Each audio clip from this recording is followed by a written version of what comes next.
KMTV seen chaîne YouTube bu leen di indil ay xibaar yu wóor te leer ci politique économie santé éducation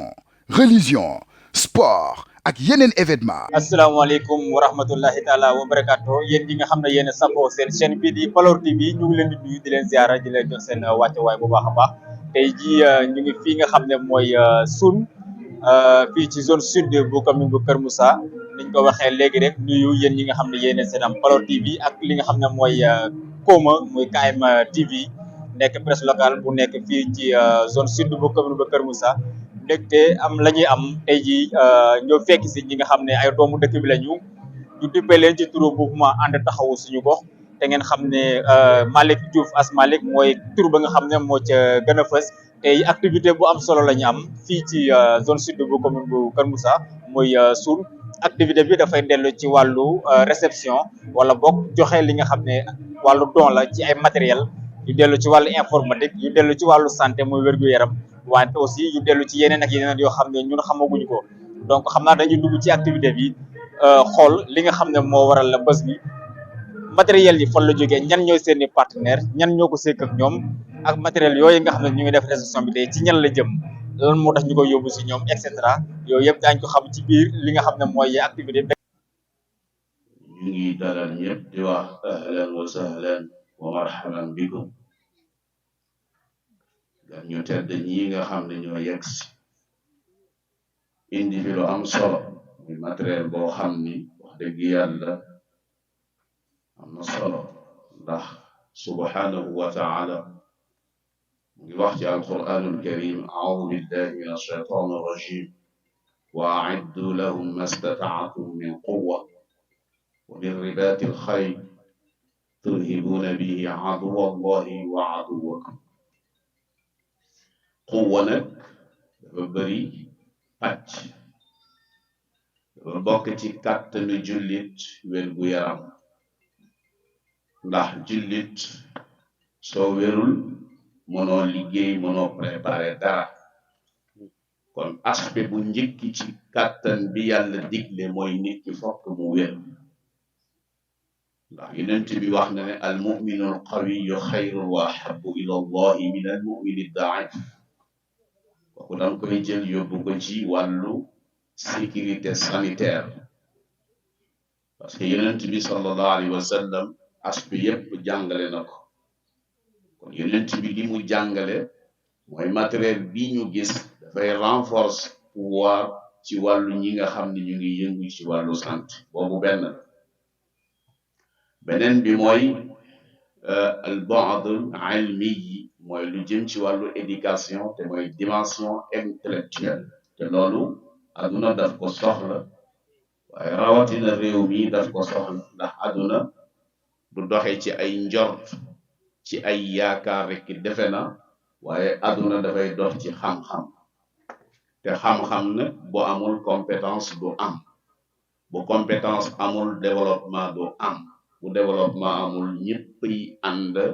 yo njax moo tax ma ne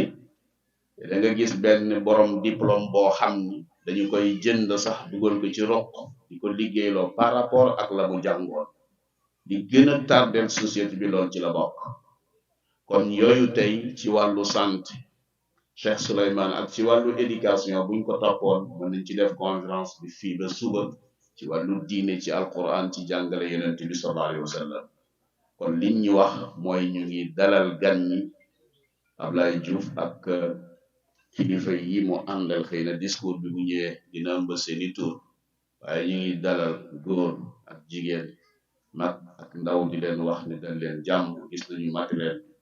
bëgg nañu xam naa développement yi bu ñëwee incha allahu dina gën a yaatu ñu ngi gërëm ñëpp sant ñëpp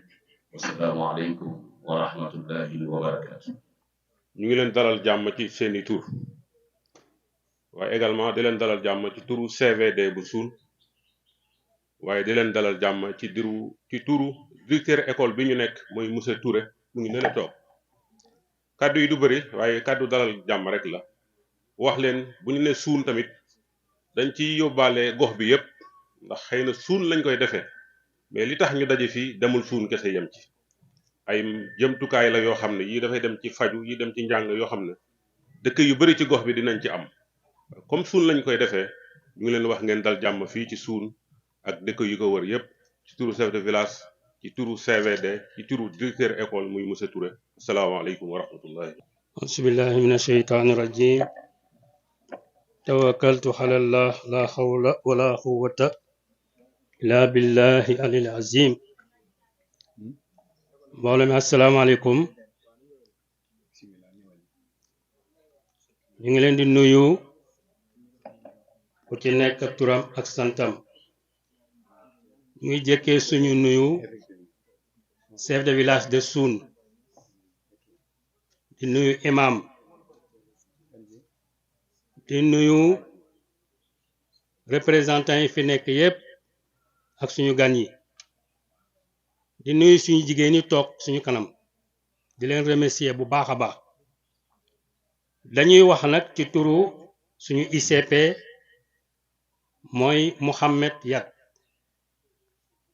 moo ñu fi yebal man maay trésorier poste santé de Soun loolu moo tax ma taxaw fii tey di wax maa ngi ànd ak ñoom uli ñoom ASC matron yi ci teewaay bi nga xam ne woo nañu ko fi tey ma gis ca ay jumtuwaayu matériel yu poste de santé ma bég ci trop ndax commencé wul fii ndax lii gën a am solo ci jigéen yi mooy suñu échographe bi ñu indi fii ci poste bi tax na bi jigéen yi dootuñ dem Thiès dootuñ dem Pout loolu nag lu ma frappé la mais kii tax mu ñëw fii buñ ci paree dañuy jàpp rek ñu ñaanal ko yàlla fépp fu mu bëgg àgg mu àgg fa te yàlla tax di nuyu suñu directeur Touré ndax maa ak Touré ñoo nekkoon ci école bii maa fi nekkoon président bu APE defe naa mët na tey 10 ans ren jii laa ko soog a bàyyi ma jox ko beneen booy ñun buñ ko remercier wul kon dama xam kan lañuy remercier ndax moom mooy responsable école bi lépp ci loxoom la tegu donc bu ñu mayee tey ñu ñëw fii loolu disponibilité bu baax la di remercier ñiy def acte bi ndax acte la bu am importance comme ni ko Ousseynou waxee sànq ci wàllu développement xam naa wax ji du mën a bare ndax du man kese may jël kàddu mais li ma waroon a wax bari na au niveau de santé éducation environnement mais nag dafa am lu ma ciy tënk rek mooy ma wàññi wax ji te remercier ñi nga xam ne ñoo fi indi matériel yi ñu ngi kontaan ci ñoom bu baax a baax suñu CVD bi ñu ngi koy jàppale yal na yàlla def sa activité mu dem ci kanam di remercier jigéen ñi góor yi mag ak ndaw vraiment lii lu am important la parce que matériel accouchement lii d'accouchement bi boo ñu doon wax li ñu daan am fii ci lii accouchement sa yaram day daw ay dénk mais loolu yëpp yeesu nañu ko léegi ñu indi lii accouchement boo xam ne ku bar fakal la yàlla mu jik leen jigéen yi yàlla mu jik leen ndax kat lu ma dul ñàkk foo mu am ci wàllu éducation ni ñu wax man bi ma demee dispensaire sànq fekk naa fa ay kay yoo xam ne def nañ ci ay gaab ay lelo ay fune yoo xam ne du pour suun kese dëkk yëpp ñoo ko moom kon ñu ngi leen di remercier di leen gërëm di leen sant bu baax a baax a baax yal na leen yàlla jàppale kii tax ñu ñëw fii tey indi fi lii man xam naa ko yal na ko yàlla jàppale bu baax a baax ndax nit bu jógee pour jàppale seen gox dangeen ko jàppale yal na yàlla jàppale ko bu baax a baax ba fu mu bëgg a àgg mu àgg fa te yàlla tax ñu ngi nuyu ñi fi teew ñëpp xam naa on me demande de parler en français mais balaa mu won français mais won série ni pare mo wonto ɓoyi humude no ɓeɓ amana wote mo wona prem un sili ndax association des élèves et étudiants Palor ça signifie notre langue maternelle. Donc avant de parler en français je préfère d'abord parler en sérère onon ti colivara yevun oludena sous sekeñ. Et en plus de cela je vais essayer de parler un peu en français après salutations et remerciements de ceux qui sont ici présents, des partenaires de notre frère Asmalik Diouf, plus connu sous le nom de Malik Kachelik, au nom de l'amicale des élèves et étudiants Palor, AEP, cette structure qui regroupe l'ensemble des élèves et étudiants qui parlent la langue Palor au niveau de la commune de Kermoussa, cette zone géographique située entre Sébikotane et Thiès, qui sont minoritaires en termes de nombre par rapport aux autres langues, pour vous dire que notre communauté, cette langue Palor, qui sont dans cette zone, comme je viens de le dire, nous ne pouvons que magnifier aujourd'hui ce que le mouvement And Taxawu Suñu Gox nous est présenté, parce qu'en tant qu'amicale qui regroupe des élèves et des étudiants, je pense que c'est à 2 jours qu'on nous a convié cette rencontre pour nous dire que vous, en tant que président de l'amicale des élèves et étudiants Palor, vous êtes conviés à cette rencontre. Il y a des matériels qui seront destinés à votre structure. Et aujourd'hui, à ma grande surprise, j'ai vu ces matériaux de machines à photocopie. Et quand on parle d'étudiants, on parle de maigre moins.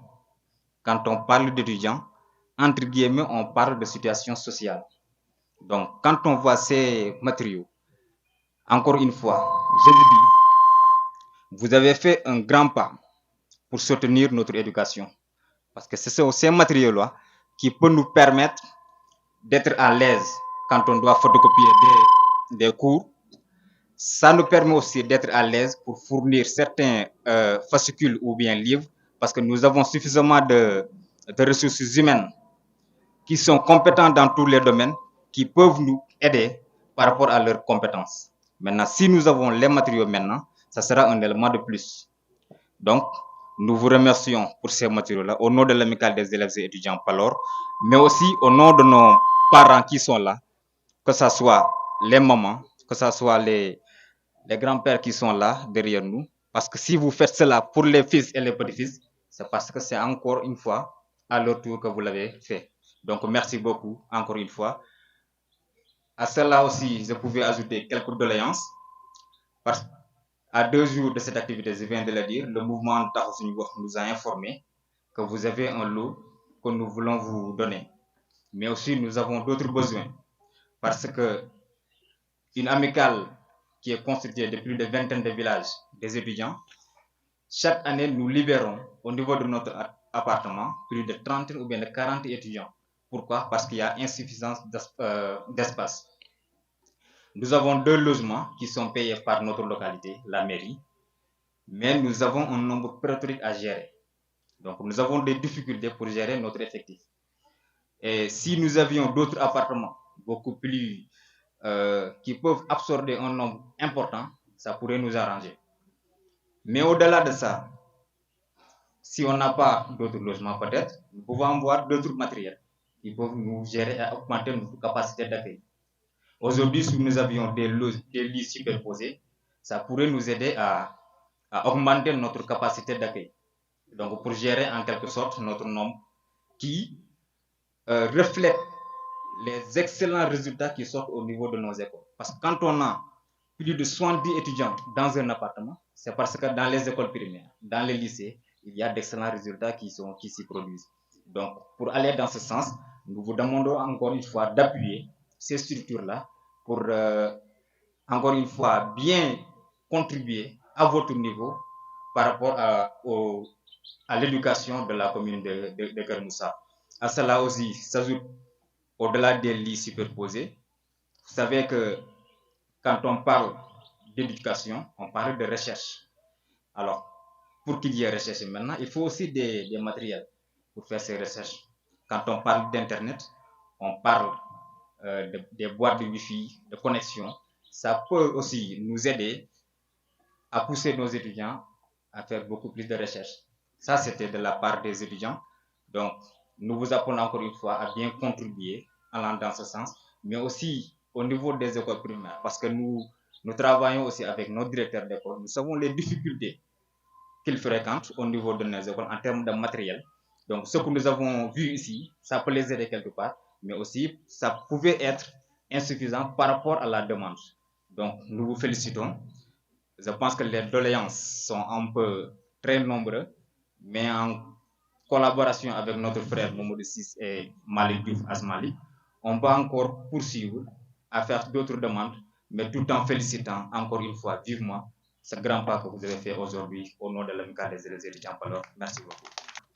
mbokk ya yéemoon na ɗiinino ɗon santawo ɗon ak gërëm wa inje ba pagura ndax mo wonte wati inje ɗon pagura cakke caagi ngam gade bititi homa fun kon dong rek fu njeewo min waye baahi kon ay yitti kon da tax ni ɗikin ɗon homoro ɗon yegutiti fun enu ɗikiye ɗon pagute evor ni ɗon komote fun wo ɗikiye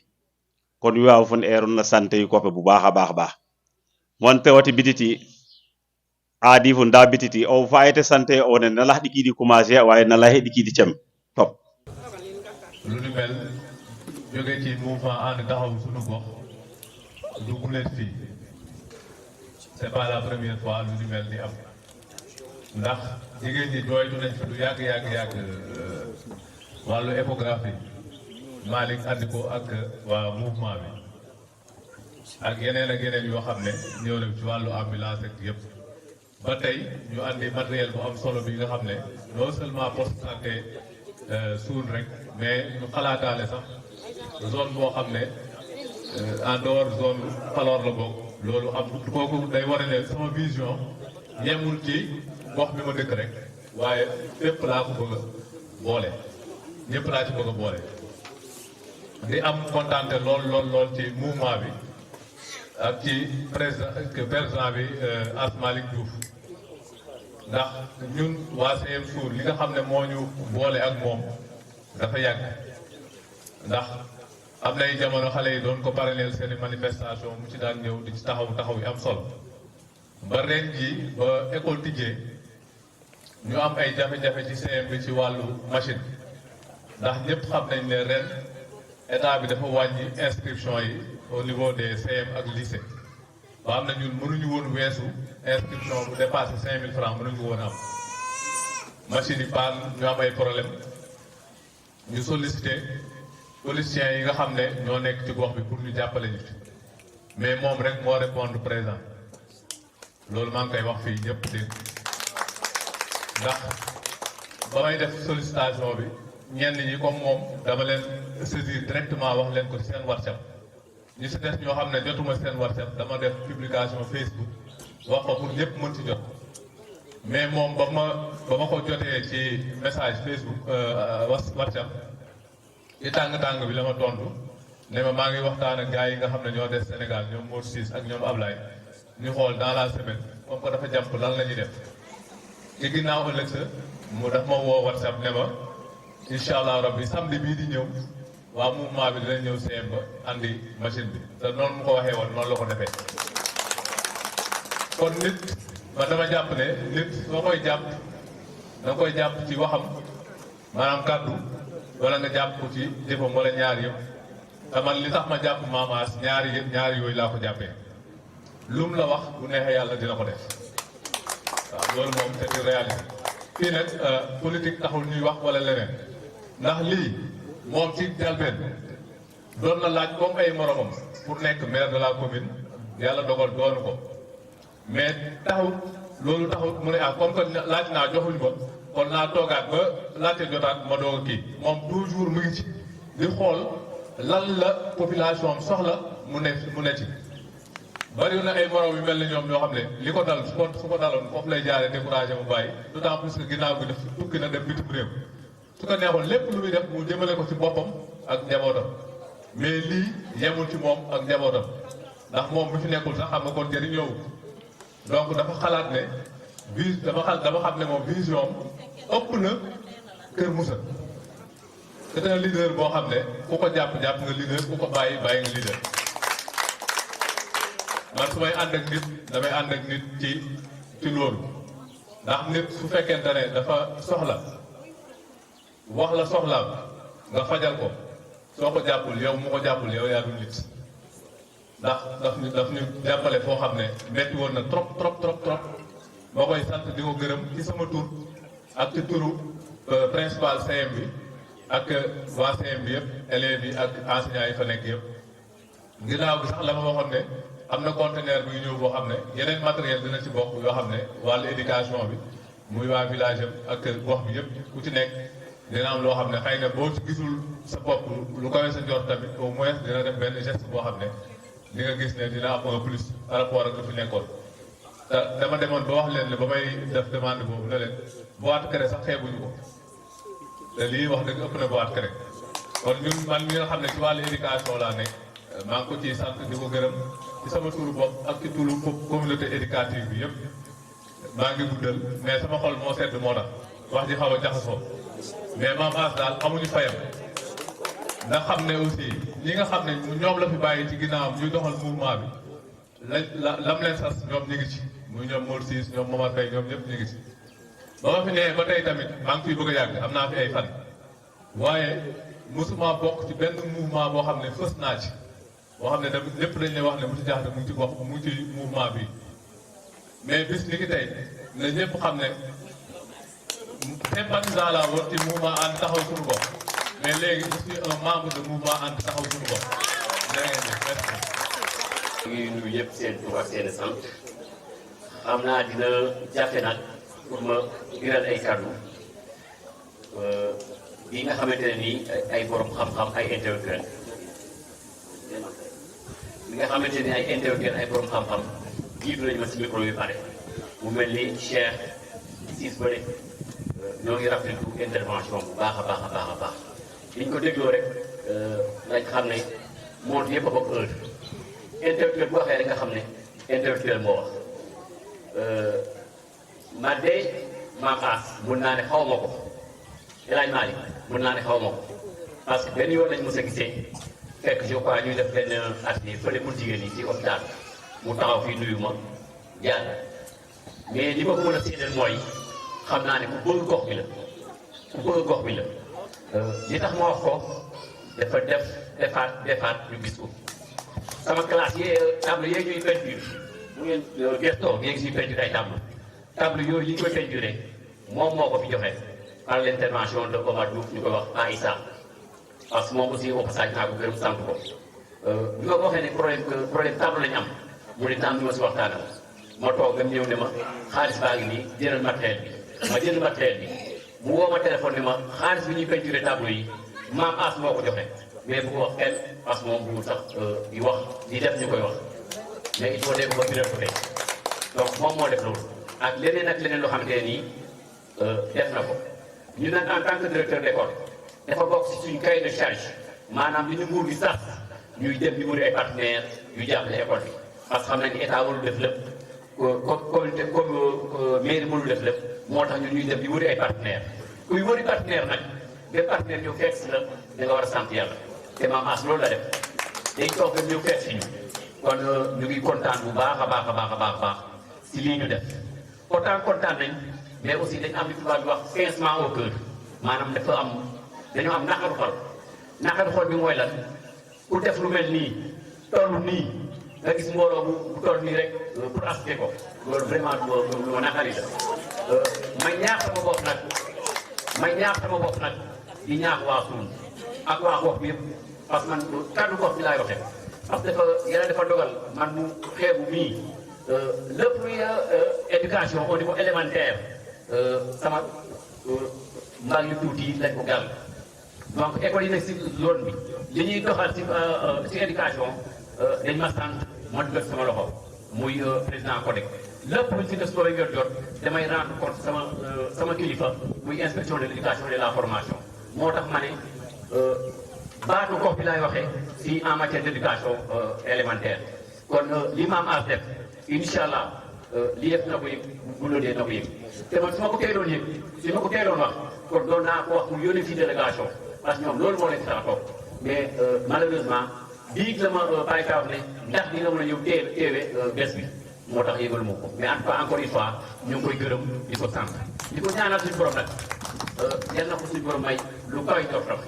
parce que lii rek mooy liggéey nag lii mooy bëgg sa gox maa bëgg nag wax encore maa ngi leen doon ñaax gis nga bu politique jotee nañ def politique yi bu action de développement jotee nañ ñëw ñëpp action de développement lii c'est des actions de développement nañ bàyyi politique bi peut être doo ko def politique du warul nekk animosité politique warul nekk adversité Sénégal laa bëgg Sénégal la bëgg ñuy liggéey ku nekk ak ay idées mais bu doon weesoo nañ jàpp liggéey nañ jàpp gox bi parce que man dama jàpp kat ne tey jii su ma amoon xew sama kër muy bane muy naqar balaa may gis sama mbokk politicien donte politicien laa donte duma politique dama waxin la balaa may gis mbokk politicien samay dëkkandoo laay gis samay am di jàmm laay gis te nit kat dama jàpp ne sama xam-xam bu gàtt ñetti mbokk la am kenn ki mooy ki mbokkat rek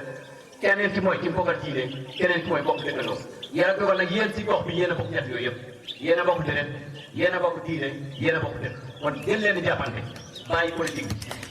gën leen di jàppante bàyyi politique bi parce que lii kat quand même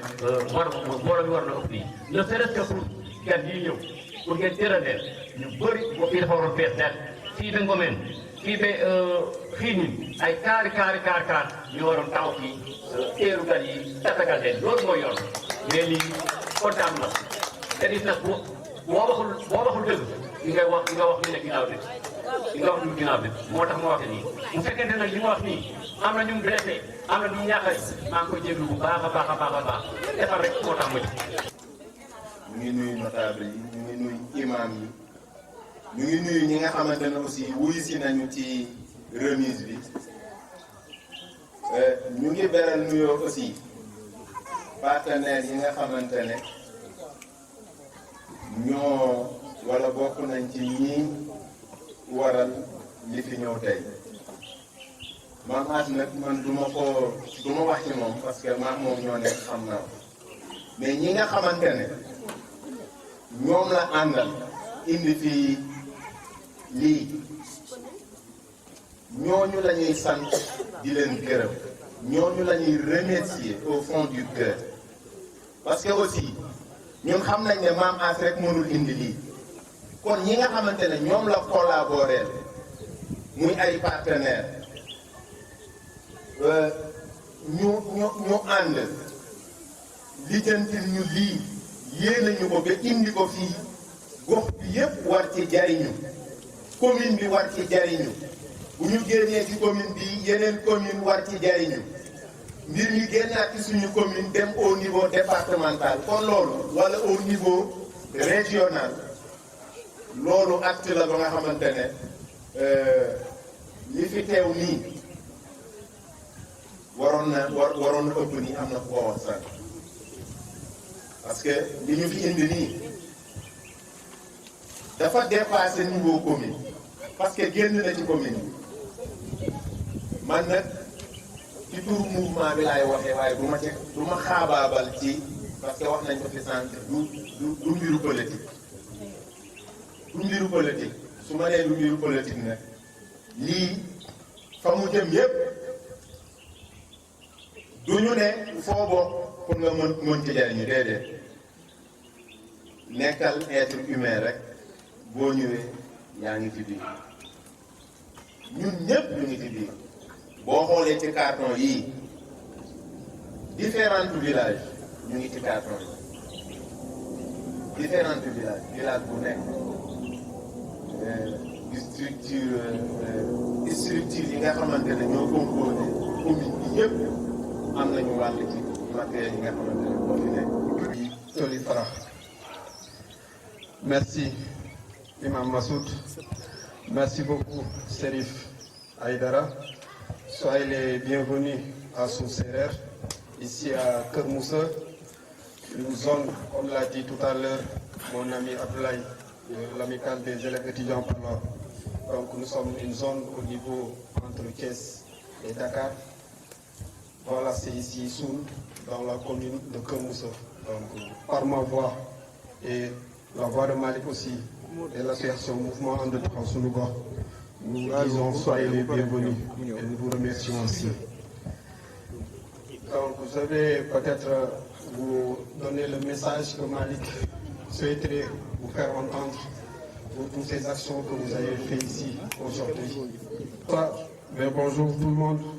chers invités. Aujourd'hui, c'est un grand plaisir pour moi de pouvoir prononcer ces mots de reconnaissance, de remerciement, de gratitude et de prière à l'occasion de cette sobre cérémonie de réception de dons importants de lots de matériels médicaux, informatiques, kits scolaires, panneaux solaires en provenance de Strasbourg en France. Nous remercions encore une fois le pasteur Massoud, ici présent, et le Serif El Haj Aïdara, directeur de l'Institut Al-Islam, qui est dans l'enseignement coranique. C'est dans ce sens que je rends un grand hommage mérité à pasteur Massoud Boumaza, ici présent, ses collègues et tous les donateurs qui ont ménagé aucun effort pour la collecte. Le magasinage l'envoie par voie maritime de cette importante don pour l'amélioration des conditions d'apprentissage et de formation de la commune de Keur Moussa, surtout l'équipement de nos structures sanitaires. Pasteur Massoud, votre geste humanitaire. Recteur Massoud, votre geste humanitaire, nous apprécions à sa juste valeur, nous tous particulièrement. 3 secteurs très importants dans la vie d'une société: la santé, l'éducation et le social. La santé est le plus grand richesse, car seules les personnes en bonne santé peuvent contribuer à l'accroissement de la productivité qui, en son tour, améliore les résultats économiques et concourt au développement durable. C'est dans ce sens, sans risque de se tromper, que pasteur, le recteur Massoud et tous les donateurs nous ont envoyé, entre autres, 3 tables de soins, 2 tables gynécologiques, 2 machines de dialyse, 234 cartons de produits paramédicaux, 50 cannes béquilles, 17 chaises roulantes, 26 déambules. Concernant l'éducation, nous allons emprunter le maxime du président Nelson Mandela qui disait que l'éducation est l'arme la plus puissante que l'on puisse utiliser pour changer le monde. Les équipements sont composés de 18 panneaux solaires, 15 cartons de cahiers scolaires, 13 photocopieuses, 3 ordinateurs, 4 valises contenant des sacs pour enfants, 27 tables-bancs et 84 chaises. Sur le volet social, nos donateurs nous ont envoyé 434 cartons contenant des habits et des couettes et 21 tapis. Vous conviendrez avec moi que votre acte est d'une importance capitale pour notre communauté. Je tiens également à saluer les efforts considérables que le recteur, l'imam Souleymane Saliou Faye, représentant de l'association pour la rénovation de Kajili ARK, à Strasbourg, en France, sa collaboration avec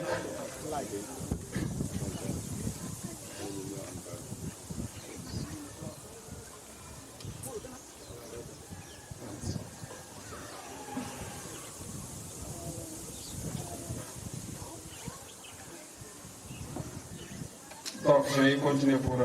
l'installation de Loyer Abdoulaye, qui est l'ambassadeur de la jeunesse, qui joue un rôle important pour tout ce qui est activité au niveau de la commune de Keur Moussa. Abdoulaye, soyez les bienvenus. Donc, je continue. Donc, je tiens également à saluer les efforts considérables de l'imam Saliou Faye, représentant de l'association pour la rénovation de Kajili ARK, qui se trouve à Strasbourg, en France. Sa collaboration et sa coordination avec Mali Diouf ont abouti à tous ces résultats. J'ose espérer que d'autres actes humanitaires s'en suivront, Inch'Allah, dans un partenariat plus fructueux. Au nom de Malik Diouf et de l'association Mouvement And Taxawu Sunu Gox et l'ARK, nous tenons à exprimer notre profonde gratitude envers tous les acteurs qui ont joué un rôle essentiel dans la réussite de cette récente mission. Nous sommes reconnaissants envers le ministère de l'Économie et des Finances, le ministère de l'Éducation et de l'Administration des douanes pour leur soutien crucial à travers l'exonération des taxes à l'importation. Leur contribution a grandement facilité le déroulement des activités. Nous tenons à saluer le dévouement et le professionnalisme de Moussé Mohamed Yat, l'ICP de Sounserer et de son personnel, ainsi que Mousseignan, le directeur de l'école élémentaire de Kachilik. Leur engagement a été un pilier fondamental dans la réalisation de nos objectifs. Un merci spécial au docteur Malik Bayan, chef district de Pout, pour sa coopération précieuse, et à Issa Faye, le chef de village de Soul, ainsi que ses collègues de la commune de Kermoussa, pour leur accueil chaleureux et leur collaboration fructueuse. Enfin, nous exprimons notre reconnaissance envers l'ensemble des membres sympathisants de l'association Mouvement Andetaw Sénégal, dont le soutien est indéfectible a été un moteur essentiel de notre succès. Cette mission n'aurait pas été possible sans la contribution de chacun et nous sommes profondément reconnaissants pour votre partenariat. Merci. Mes remerciements s'adressent également à la population ici présente pour l'accueil réservé à notre recteur Massoud et à Serif El Haji Aïdara. Veuillez recevoir la reconnaissance, la gratitude sur tous les prières de la population de Kermoussa tout entière. Enfin, je lance un appel solennel à tous les bénéficiaires que les bonnes conservations de l'usage des dons. Je vous remercie pour votre aimable attention. Faites à Soul le 3 février. Donc, c'était un message que Malik voulait partager avec vous. Après le déplacement, ou le long voyage que vous avez fait pour venir constater de votre propre yeux les actes que vous avez posés par ma voix et tous les collaborateurs ici présents, nous vous disons merci. lu baax nag bi ñu ñëwee